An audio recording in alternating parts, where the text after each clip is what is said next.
Asher and Pipeman on W4CY Radio.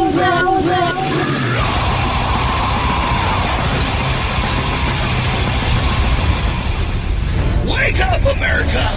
It's time for the Adventures of Pipeman on W4CY.com, West Palm Beach's #1 internet radio station. Here's your host, the Pipeman.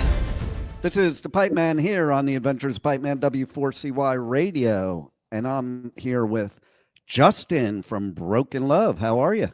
I'm good, man. How are you? I'm doing great. My internet's been kind of wacky today, so hopefully it won't be a pain in the ass during this interview, but but I definitely I was actually, to warm up for the interview, this is my preparation before an interview, is listening to your newest song before the interview to pump me up. Oh, nice. And it is a badass song. Anybody that knows me knows I won't interview bands unless I like the music. And so that's why you're here. And man, Diamonds is a kick-ass new single. Thank you. Thank you very much. So I want to talk a little bit about, okay, so that's the new single coming off of your third full-length LP, The Program. Yes. Which is out this month via Spinefarm, so that's pretty cool. But what's even cooler is the story behind this album, so to speak, and what led to this album coming out. So I want you to tell me in your own words a little bit about The Program and how that album name even came about. Sure. Well, let's see. The short version of it is I basically set up shop in Charleston, South Carolina for what ended up being a couple weeks. I initially was only going there because one of my best friends, he moved there, and I had a lot of time off after the previous album cycle for Black Box.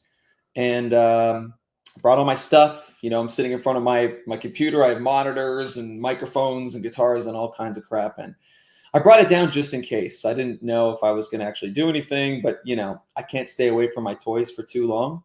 So I went down there, and after a week, I'm pretty sure the first weekend I got there, we had such an unbelievable time. We made all these friends pretty much immediately. And it turned into this kind of triumphant journey, where I ended up just staying one more week and one more week and one more week. And I started getting all this inspiration from these people and this environment. I'm in Toronto, Canada, which some people may know is pretty grim and cold most of the time. So that change of scenery where it's kind of beachy, it's kind of like Miami vibes. There's palm trees, and all that kind of stuff. And it was in spring. So the environment just really shaped a lot of how I was feeling and kind of got me into a writing zone, should I say. And, I didn't realize I was writing this record until I was basically done. And I was like, hold on, I have 10 songs already.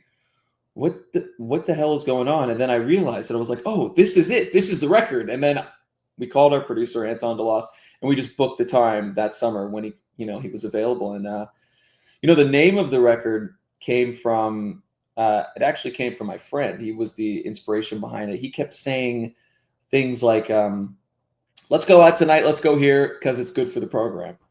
Or don't invite those people. It's bad for the program. And it started as this kind of joke, just kind of this little play on life. It's like a motto for how you would live your life, the program. And then all these people we were hanging out with, we started this text group and we called it The Program. And then we called ourselves programmers, and if we were going to go and get spicy margaritas for lunch or whatever, we'd be like, hey, programmers, here's what we're going to be at 12:30. And it kind of grew on me in a way that it came out of nowhere when I was like, okay, well, I'm looking for titles, and I've never named a record after something that doesn't have to do with a song, So I was like, man, The Program, it sounds kind of ominous. It's very mysterious. It could be taken very seriously. People might be like, whoa, that's so deep, when it's really just a name for a fun group of people. And just, that literally that's what we used it for. But it kind of became this cool thing. And now, even with the cover art, I could see you're in front of the cover art. It's her face is falling off, her head, and it's like, is that the programming inside of her? Like, so many things with it. And I also thought it was kind of funny to be like, hey man, throw on the program tonight, or Nice. we're gonna go watch the videos for the program or something. I feel like it's just a cool play on words too. So that's kind of my long short version. And that's why I wanted you to tell it, because I love the story, because to me it's so organic, and I think good music has to be organic. I think the hardest thing an artist has to do is a record label says, okay, you need to make an album and it needs to be done by, next month. Yeah. And that's not really inspirational. It's like, now it's just like you have to go through the motions to get the job done, instead of having the creative inspiration like you did, and wake up one day and all of a sudden it's like, oh my God, I have an album, and you didn't even program it that way. Yeah. It was cool. I had never written a destination record, I guess some people would say, like the way bands used to do. You would hear stories of Led Zeppelin going to this castle in France or something, or the Rolling Stones having like a mobile recording truck and just getting up and going. Like nowadays that doesn't really happen as much, because obviously record budgets are like half of what they used to be, but also it was just kind of circumstantial the way it all played out. Like I remember one time I was writing this one song on the record called Shades of You. And I remember we came back from a club and it was like 4 a.m. and I was like, pretty drunk on a bed with a bass. And I was just like playing this riff and I was like, oh, that's pretty cool. And then I would just record stuff like that because, like you said, when there was no parameters, there wasn't like a set deadline from the label being like, you have to do this now, you have to do it by this point, and this is how we want it to sound.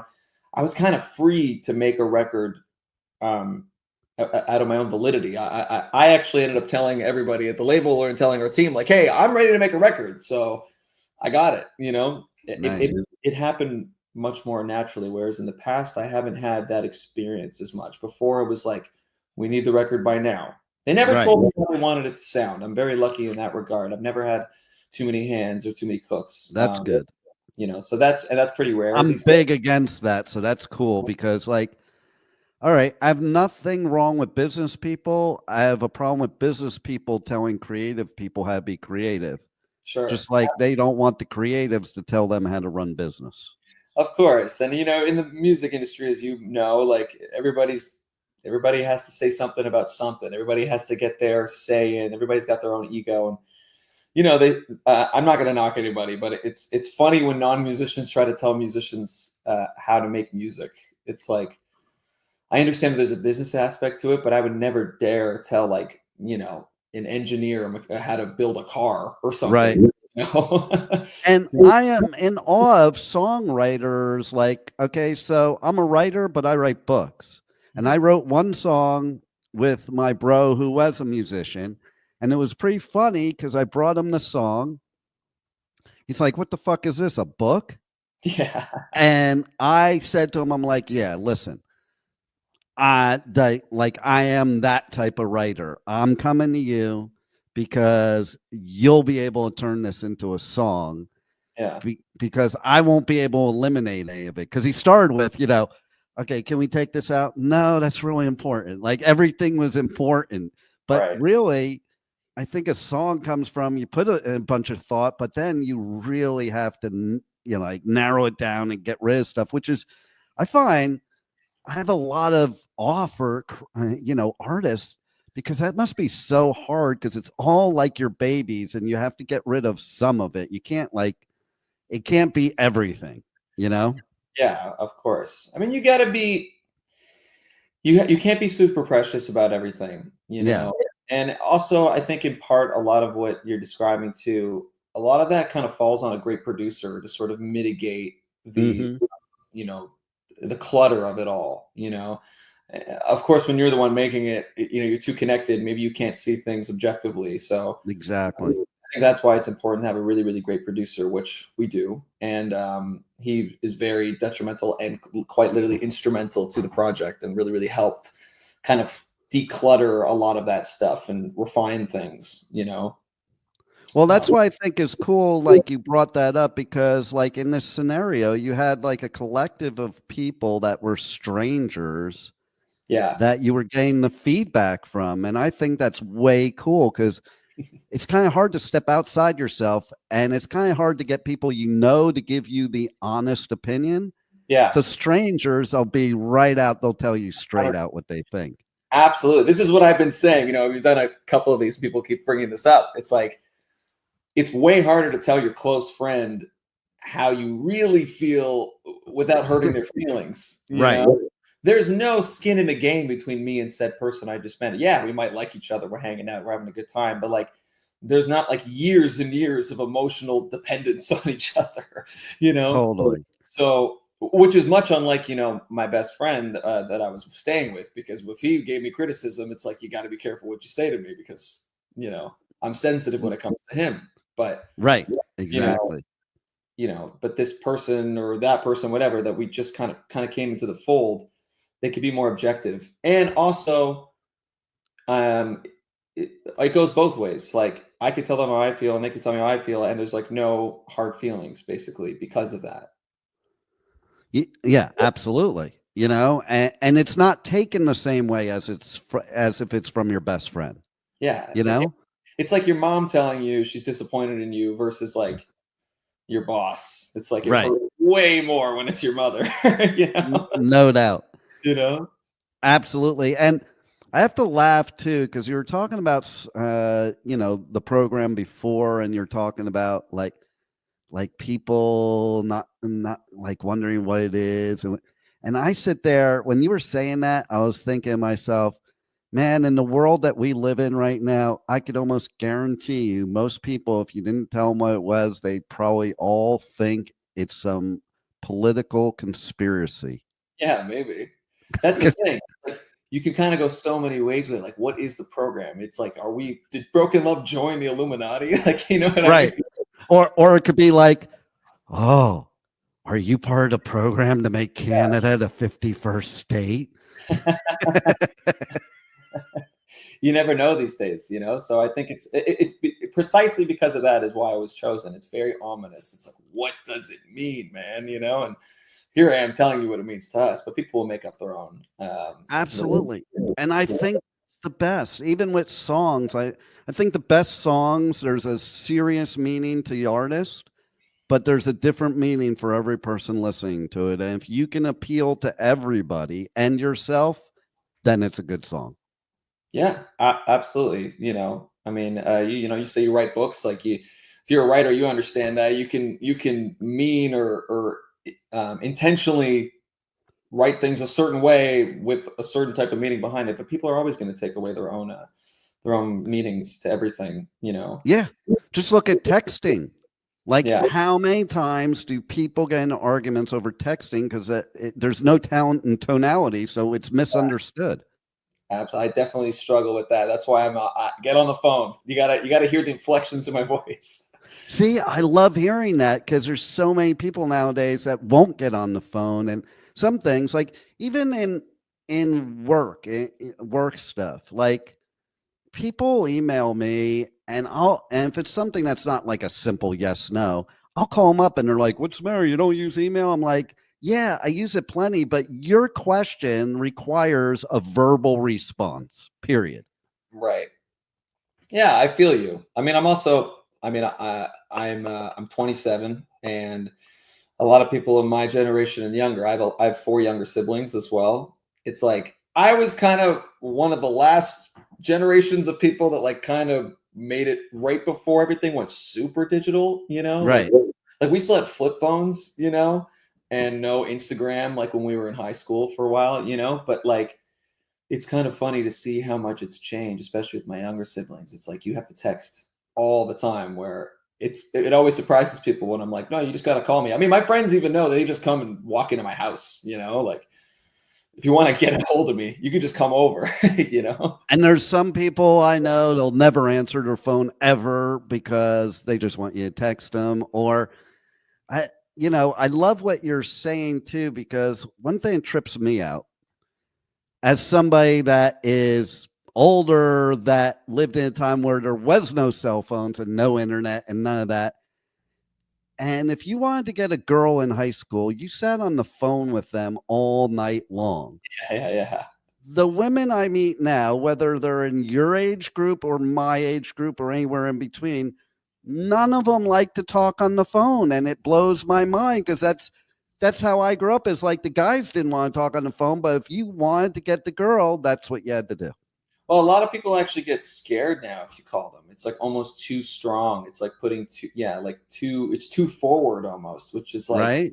I feel like a lot of people are just scared of they're scared of accountability nowadays, because if you're talking real time, you might make some mistakes. Like, right. They can't edit, you're texting, and now you never really, I think things move a lot slower because of that. And I don't know, I just prefer to be direct, and it's kind of like a mantra, even across everything from who I am and into the music that we make. It's like, we're not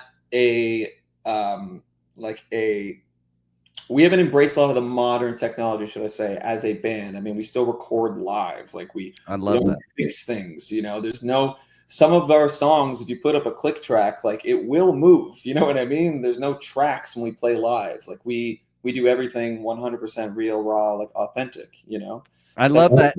It seems like it's making a comeback too. Real musicianship. It almost seems like, because there's a few bands like you that they're kind of in that mode, and I'm happy about it, because I got to tell you, some bands I see nowadays, it's like, are you using an algebraic equation to write your songs? Right. you know? Everything has just become so much more, there's just so many corners you can cut nowadays with all the technology, and I'm not knocking on it. There's so many ways things have gotten easier because of it. Like, certainly the advantage of using in-ears live now, it's practically the standard, has changed the game in terms of like saving your hearing and being able to hear yourself and all that kind of stuff. And amp modeling and all that kind of stuff has like gotten rid of the need to lug around gear. Now, we still use real amps, out of principle, but it kind of makes everything sound the same to me when everybody's using the same software, the same plugins, the same. And then now I actually saw, I think it was an article maybe on Loudwire or something the other day. There was a certain singer from a metal band that was like, we're going to try to go back to being more raw. We're going to try to strip back so much of this heavy production, because, it used to be that rock musicians or rock fans had such pride in rock because they were like, it's real music. It's like real musicians, they're really playing. But what a lot of people fail to realize is, at this point in time, a lot of your favorite rock bands are just as produced and just as slick and, as your big pop stars. Everything is beat detected. The drums are basically all fake. The vocals are auto-tuned to hell. Like, that's kind of the standard, nowadays with modern production. And it kind of sucks a lot of the life out of so much of it, which is maybe why I think our band kind of shines through. I don't think we're reinventing the wheel here, but I think just based off the fact that we don't kind of adhere to these modern principles, like, we stand out because we're just not doing I think it's more like you're bringing back the wheel. Yeah, maybe. And there's a few bands that are doing it for sure, but you still don't, like, I don't want to make a record that sounds like Zeppelin 2. I love Zeppelin, but that's still like a little too dated, obviously. Like, obviously there's more low end now, and you can get a little more clarity out of things and whatever, but there's a fine line that you can walk where it can easily become very like homogenized and very just like dynamically very, very static, and we're not like that. I mean, I want people to hear the record and then see us live and go, oh, that's actually what they sound like. Right. Nowadays, going back to what you originally said about, like going to a destination, I think that's part of what made bands like Zeppelin, the Beatles, and all that great, is not necessarily the destination, but the fact that every album was different. Yeah, for sure. Variety now, and it's tough to find that. No doubt. Even some of my favorite bands Like I loved their first couple albums, and then everything after that was just like, just going through the motions. There's nothing there.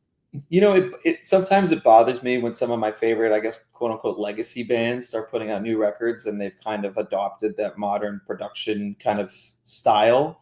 And I'm like, oh, now they just sound like everybody else. Right. You know? Exactly. And it goes deeper than that, man. I mean, it's like they all have the same producer, they all have the same mixers, they have the same engineers, they're, you know, the same songwriters that are writing a lot of these songs too. So it's like this little world, you know, especially in rock, that's kind of like monopolized the whole thing. And now all these bands, you know, that are in the top 10 at any given time, most of the time it's the same group of guys that are working on it behind the scenes, which is why it sounds that way. And you know, we kind of do everything ourselves. We're kind of more self-sufficient. You know, I write most of the songs. Me and my producer Anton, we write a lot of the songs together, and we try and, you know, and break free from the mold. And some people call us like a classic rock sounding band, and I don't think that's true, because I don't think we sound like AC/DC or Aerosmith or anything. And I don't think so either. Like listening to your music, I think it sounds fresh. Well, thank you. I appreciate that. You know, it's like, because I'm with you. As somebody that's been listening to music for my whole life, like there's a lot of bands nowadays I'm just like, yeah, that just sounds like every other band. And to your point, you know, people don't think of that. If every band's using the same producer, of course it's going to sound the same, because that producer has their way and their, you know, their mark, you know, that you recognize. Absolutely. And if you go back to even the 80s, okay, the metal bands, as an example, in the 80s didn't all sound the same. No, not even close. Yeah. And now, like, I used to be the type when the older generation would say it all sounds the same. I'd be like, you don't know what you're talking about. Yeah. Anthrax doesn't sound anything like Slayer. Sorry. You know? And maybe it does to them, but in reality, it doesn't. Right. However, you could name 5 metal bands right now that all sound exactly the same. I mean, you know, you're preaching to the choir. Like I have a few friends that are into a lot of the super modern metal, hard rock stuff. It's not particularly my thing. I mean, sometimes I find things that I enjoy, but it's like I'm kind of over a lot of the kind of like genty, sort of overly heavy things. Like, how much heavier can we get? You know, especially again with modern production, you could detune your guitar with a plugin like a full 2 octaves down if you want, you know. And it's just at that point, it's not even like notes to me, right? You know, it's just flubby and it's cool. It's heavy. Listen, I understand why people enjoy it, and you can mosh around and have a good time to it. But like, especially with rock radio, I mean, maybe more so in America than Canada, like a lot of the modern rock on radio in America is like kind of just metal, you know. With, I know it's weird. It's weird to me, as I grew up in a time where the metal bands I liked them because they didn't play on the radio. So it's like really weird to me that a metal band should have radio music. Like it's like this weird term, like active rock, you know, that people throw around. It's like, it's kind of just, it's like radio metal is what I like to call it, you know. And no, I guess in a way I see it as like a modern version of like hair metal or something, because I understand that, you know, Rat and Motley Crue and all those bands, that was metal in a way, you know. It was certainly heavier than like 38 Special or like REO Speedwagon or something like that, you know. But I'm kind of getting a little exhausted with that kind of thing. And it's funny too how growing up, metalcore was kind of like really bustling when I was younger. Like that was a lot of what was popular when in terms of like modern rock when I was like an early teen or something like that. How it's all kind of coming back, you know, like everything's kind of cyclical in that sense. And now it's like we're back to metalcore and the genty thing kind of, and you know, I mean, I'm not saying again that we're reinventing the wheel. Some would say, okay, we're just like kind of like Royal Blood or like, you know, Jack Whitey, or, you know, I've heard it all, you know, right. But there's something about a real band playing that I think you can't take away. you know. And 100%. Like, you know, listen, hate to throw shade, and I won't say who, but if you're going to cancel a gig because you don't have your laptop, yeah, it's ridiculous. yeah. I mean, like, come on. Play live. I come from a time where David Lee Roth was up on stage, forgot the words, ain't talking about love, screamed to 300,000 people, I fucking forgot the words, and they all cheered. Yeah. You know? That happens at our shows. It's like that's part of the experience, you know. No doubt. The basic prerequisite to be a professional musician is you could play your songs. Like, right. You know, exactly.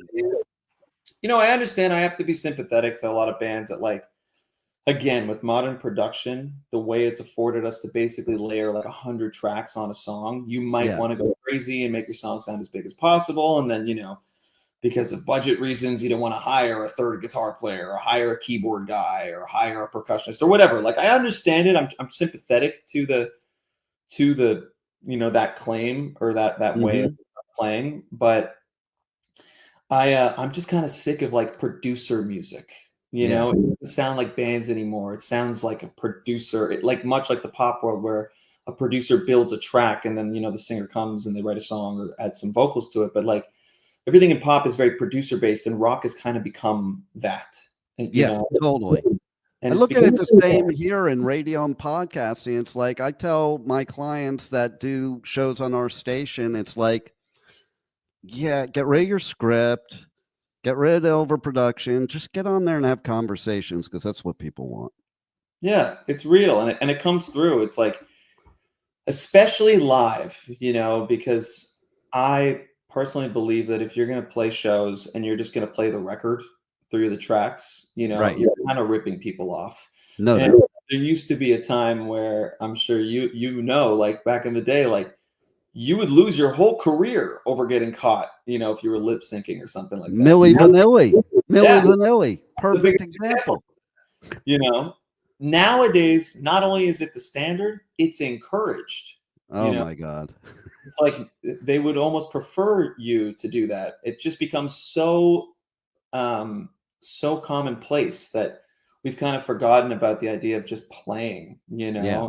And I couldn't tell you how many tours we've been on where we're the only band that doesn't play the tracks, and it's kind of disappointing in a way, because I don't want to fake it. I don't want to give, people a inauthentic experience. I want people to get their money's worth. I want them to have a real experience that's unique to that night, whereas when you see a band 5 nights in a row and they're just playing tracks every single night, it's the same thing every single night.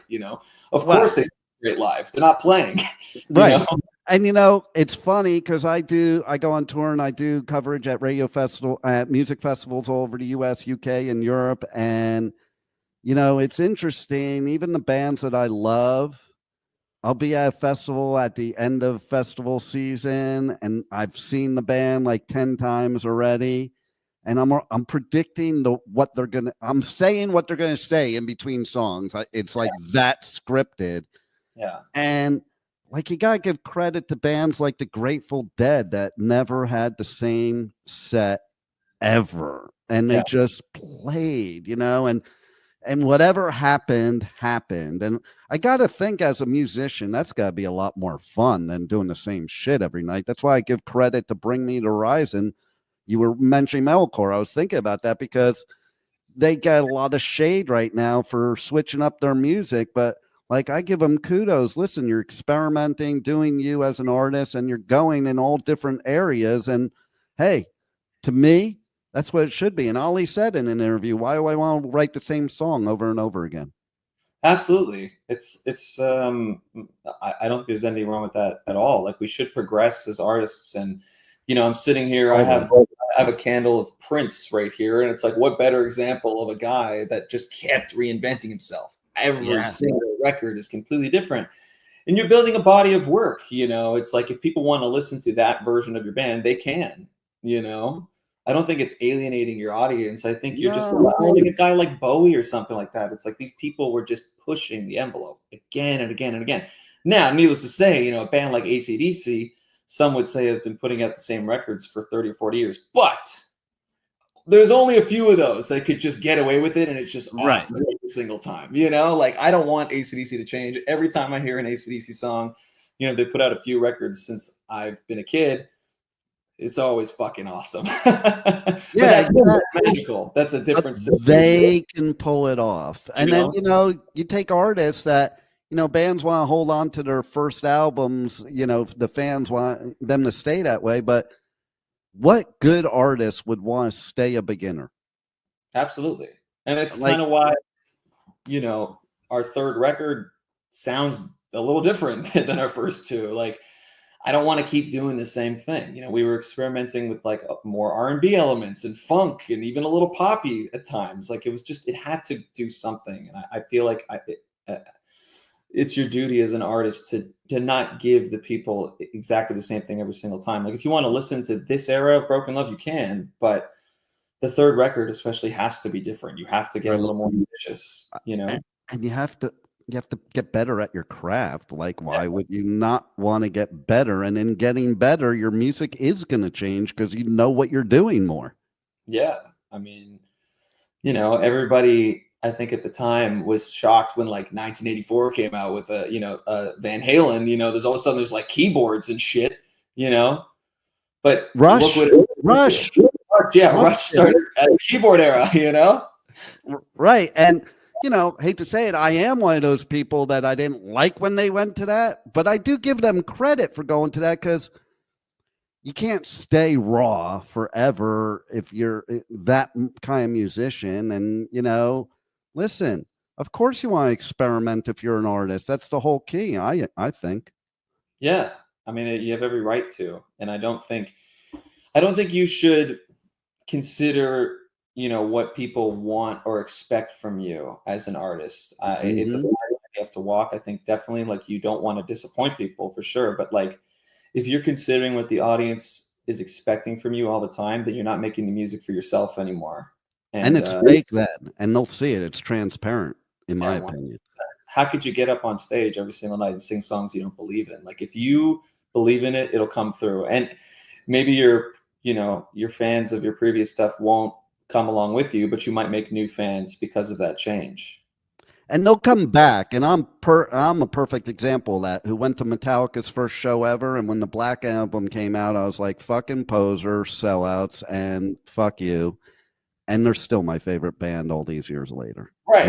One of my favorite bands. And they've built such a huge catalog. It's like, you know, one of the advantages of listening to stuff, basically, you know, by the time I started getting into all these old rock bands, their careers were not over, but they just stopped putting out new albums. Is I can then go back and go, okay, out of these 20 records, I like these ones, you know, and I'm still a fan for life. I'll still see them every single time they come around. But I know when I'm listening to Metallica, I like Master of Puppets, Ride the Lightning, you know, and Justice for All is like my era, you know? Yeah.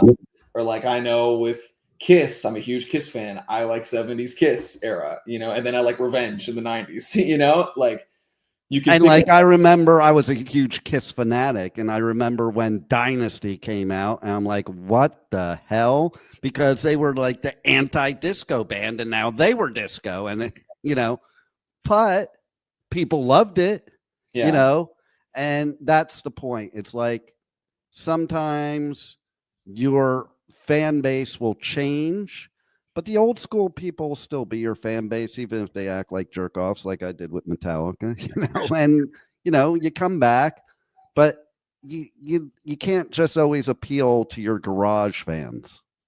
And you know, nowadays too, more than ever, people and listeners and musicians are just way less precious about genre anymore. I love that. It's amazing. Yeah, it's amazing now because like you said, back in the day when Kiss put out Dynasty, it was like a shot in the foot, or a shot in the face of like every rock fan. How the fuck could they go disco? This, and that, and the other. Yeah. Nowadays, bands are doing. I mean, look at like a band like Sleep Token or a band like if you know who Hardy is, like guys like that. It's like, how do you even describe this? And that's kind of what's amazing about it. You know, you could, like, I was just listening to a podcast with Wolfgang Van Halen and Billy Corgan, and Wolfgang And Billy Corgan joked about like opening for Taylor Swift, and Wolfgang was like, actually, I like Taylor Swift. And it's like, you can just do that now. It's not, nobody gets mad at that. Oh yeah. And I come from the time of the gatekeeping bullshit. And it's like, it was so finite. Like I was a thrash metalhead. You can't listen to anything else. That's it. You know, and it's just so stupid. I've interviewed people nowadays that I was fans of in the 80s, but I never admitted it.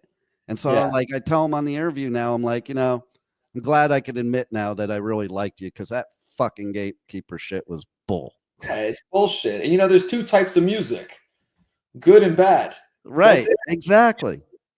So it doesn't really matter what you like. I don't think people should be afraid or embarrassed or, you know, to try things that are new or get into things that aren't normally in their world. I think when I was younger, I was definitely more closed-minded, and I was like, it has to be rock. It's always got to be rock. And it has to be old rock, because new rock is not real rock, you know? And right. I am probably 20 years after I started listening to rock music, you know, making modern rock music. And now on this record, even adding some disco flavor or like some funk flavor that I never thought I would do, you know, when I was a kid. But, you know, the possibilities are endless nowadays, and people are receptive to it. So it's actually a really, really great time to be a musician in a lot of ways. Well, that's the program, right? That's the program. So tell everybody how they can reach out to you guys on socials, on the web, how they can get the new album, and tour dates and all that good stuff. Well, you know, we're on Instagram and Facebook and Twitter, X, whatever you want to call it. It's all just at Broken Love Music. Our website is just brokenlove.com. Everything is on there as well. We're on Spotify, Apple Music, anywhere you can find music, we're there. We're on YouTube. You put in Broken Love, you spell it the way we spell it, BRKN. Very stupid, but we're kind of committed to it now. You'll find us. So just keep an eye and an ear out, and you know, maybe we'll come to a city near you at some point. Nice. Any other last words you want to share with the listeners? Thanks for listening to me yap for a while. I appreciate being here. If you're a fan of the band, thank you for sticking around and being patient with us while we're, you know, it's been a while since we put out some music. And you know, stay true to yourself. Don't let anybody tell you what to do. Who cares? No doubt. And stick with the program. Stick with the program. Stick with the program. No doubt. And it was worth the wait. So everybody definitely have to get the album when it drops, because it is definitely worth the wait. It is the program for your life. Yes. So get the album. Thanks a lot for making us great music, and thanks for being on the Adventures of Pipe Man. Thanks for having me. Thank you. Thank you for listening to the Adventures of Pipe Man on W4CY Radio.